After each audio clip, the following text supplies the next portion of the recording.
একটি গোষ্ঠী বাংলাদেশের অর্থ লুটপাট করে বিদেশে পাচার করে সম্পদ পুঞ্জীভূত করে বাকি মানুষ অর্থাভাবে খাদ্যাভাবে দিন কাটাবে, সেই বাংলাদেশ আমরা দেখতে চাই।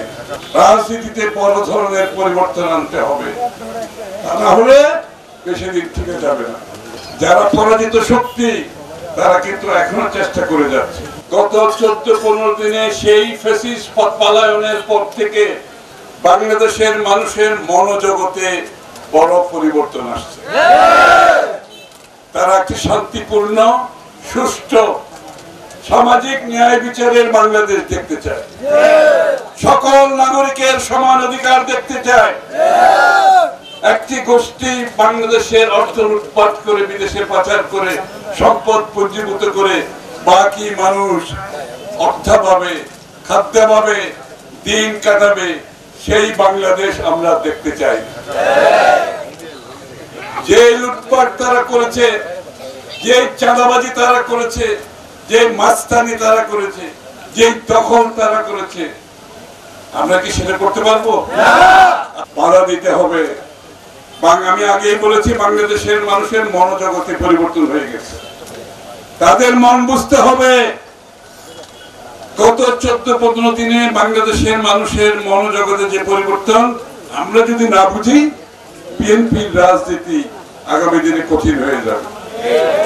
সবাইকে জনগণের স্বার্থ অক্ষুণ্ণ রাখতে হবে, সমান অধিকার রাখতে হবে। কোন ধরনের অন্যায় অবিচার করতে দেওয়া যাবে না। চাঁদাবাজি মস্তানি দখলদারি করতে যাওয়া যাবে না। যারা করবে তাদেরকে বাধাগ্রস্ত করতে হবে। এটাই শহীদ প্রেসিডেন্ট জিয়াউর রহমানের রাজনীতি, বেগম খালেদা জিয়ার রাজনীতি, তারেক রহমানের রাজনীতি। বাংলাদেশের মানুষের যে প্রত্যাশা, যে আকাঙ্ক্ষা জেগেছে আজকে, যে নতুন সূর্য উঠেছে বাংলাদেশে, সেটাকে মাথায় রাখতে হবে। রাজনীতিতে বড় ধরনের পরিবর্তন আনতে হবে, তা না হলে বেশি দিন থেকে যাবে না। চোখ কান খোলা রাখতে হবে। ষড়যন্ত্র চলছে। এই ফ্যাসিস্ট শেখ হাসিনা বিতাড়িত হওয়ার পরে তার যারা সহযোগী ছিল, তার ষড়যন্ত্রের সাথে যাদের জড়িত ছিল, তারা কিন্তু বসে নাই। আপনারা ভুল করবেন, ওই ভুলের সুযোগ নিয়ে আবার তারা কিন্তু ফিরে আসার চেষ্টা করবে। এই জন্য ভুল করা যাবে না। যারা পরাজিত শক্তি তারা কিন্তু এখনো চেষ্টা করে যাচ্ছে। 50 বছরের ওয়ারেন্টি আর বাহারি ডিজাইনের মুস্তাফা ইউপিভিসি ডোর, কাটিয়ে দিন নিশ্চিন্তে 50 বছর। Mustafa uPVC door, excellence with durability. সুতরাং আমাদেরকে জাতি হিসাবে ঐক্যবদ্ধভাবে যে আকাঙ্ক্ষা সৃষ্টি হয়েছে, সকলে মিলে সেটা প্রতিষ্ঠিত করতে হবে।